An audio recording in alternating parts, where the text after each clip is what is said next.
Hello everyone and welcome to the end of another work week and the beginning of another Daily 8 on the News 8 Live Desk. Phil Penarski here as we take you through the top stories of the day going into the weekend. Lots on the docket today. We'll also be checking in with Storm Team 8 meteorologist Sarah Flynn in just a little bit to get an idea of what to expect weather-wise this weekend. But first, our top story. Recent test results of the water in the Battle Creek municipal system has exceeded the safety standard for a potentially hazardous chemical group. That's according to the city, which released its findings Friday morning. Officials said that they found that the annual level of TTHM exceeds the federal safety standard of 80 parts per billion. They also went on to say that while this does not pose an immediate health risk to the community, they are going to continue to monitor the situation in case a boil advisory needs to be issued. Prolonged exposure to TTHM over many years may affect the liver, kidneys, or central nervous system. It can also increase the risk of cancer. The city is also taking actions to reduce the levels of the chemical group, but they said that might take as long as 12 to 18 months to do so. Residents with concerns should call the Battle Creek Department of Public Works.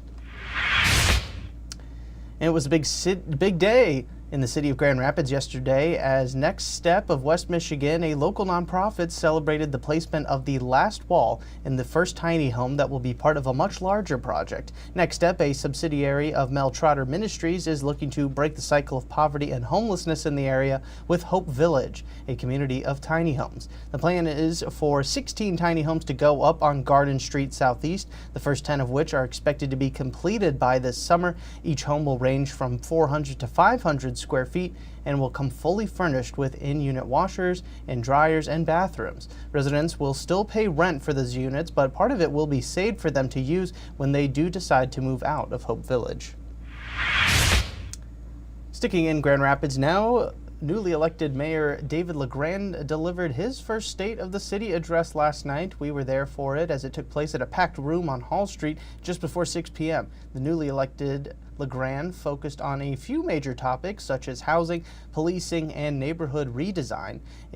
As for housing, LeGrand said that he will be trying to make the cost of living in the city more affordable for residents and announced two new initiatives in a land bank program and an accessory dwelling unit task force. He emphasized the point of making Grand Rapids a place where everyone can thrive throughout the speech and discussed wanting to work with all city leaders to get bipartisan work done. You can actually find the full address right now over on woodtv.com. A leading expert on a critically endangered bird from the Great Lakes region said that proposed federal spending cuts could spell doom for the species. We're, of course, talking about the Great Lakes piping plover, and the cuts could impact more than just the nest here in Michigan, but all over the Great Lakes region. As of 2023, researchers estimated there to be only about 80 nesting pairs of the tiny birds left in the wild. The species has been on the verge of extinction for decades now. The proposed cuts to the National Park Service, some of which are already in motion, would indirectly hurt the plovers. President Donald Trump's administration is looking to cut about 30% from the service's payroll. That might lead to cuts for conservation projects the Park Service provides to the plovers. And the United States Coast Guard recently rescued a dog that was stuck on the icy waters near the Soo Locks. It happened on Wednesday as the Sector Northern Great Lakes Command Center were called to a dog that was stranded on the ice over on St. Mary's River. A crew immediately got to work, and along with the help from the Michigan State Police Department and the Army Corps of Engineers, they were able to rescue the dog named Cujo. Officials say that Cujo accepted the help right away and cuddled right next to them. Once the rescue crew were able to safely take him off the ice, Cujo has been returned to his owner and is said to be doing much better now. City of Grand Rapids is getting closer and closer to having a new indoor bocce court, and they recently got some help from some experts. The courts are coming to Silva, and to make sure that the courts are perfect in time for the opening, a crew from Italy actually came to West Michigan to work on the project. The crew brought about 60 years of combined experience in making bocce courts. They helped design the layouts and provided their knowledge to the installers. A total of 5 courts will be placed in the restaurant/entertainment venue.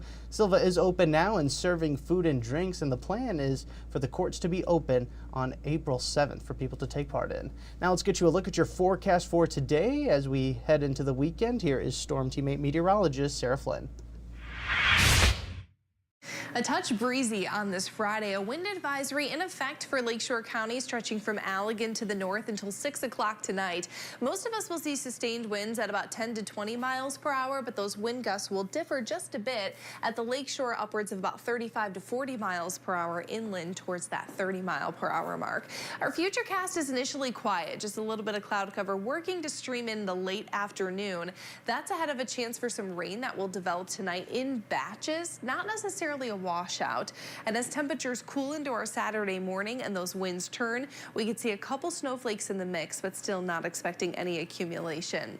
37 is your high on Saturday, one of the coolest days of the week. We're up to 44 on Sunday with another system bringing rain, transitioning over to snow. By the time we get through that system, fairly quiet pattern settles in. We'll see those high temperatures in the low to mid 40s, rising to the upper 40s by the end of the week. Another chance of rain develops next weekend. All right, thank you, Sarah. And we end things today over at the West Michigan Academy for Arts and Academics. The Spring Lake School has been hosting a one-of-a-kind school arts festival all week long, and some programs have been pretty worthwhile for the students. It kicked off on Monday with some improv classes. Deborah Perry, a Grammy-nominated music producer, stopped by to teach kids all about the industry, and a DJ and violinist performed for the students as well.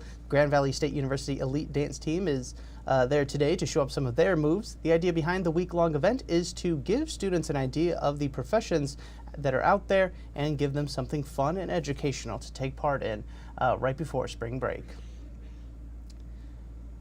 And while that's fun for those kids, we here at News 8 are looking to provide some fun for kids who are actually planning to stay here for their spring break. And you can actually find out how to have some fun if you're staying put in West Michigan by entering in Miranda's spring break giveaway for your chance to win a full package of fun. You can explore the Holland Aquatic Center, check out the Harry Potter inspired show from the Grand Rapids Symphony, and get a $25 gift card to Big B Coffee. You have until Sunday night to enter into the giveaway sweepstakes, and we have links for you to do so right now over on our website, woodtv.com.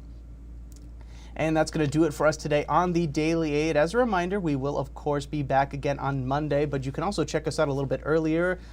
Today at 2 p.m., we will have the extended Daily 8 over on Wood TV Plus, and we're going to be checking in with our sports team to talk about the high school boys and girls basketball tournaments.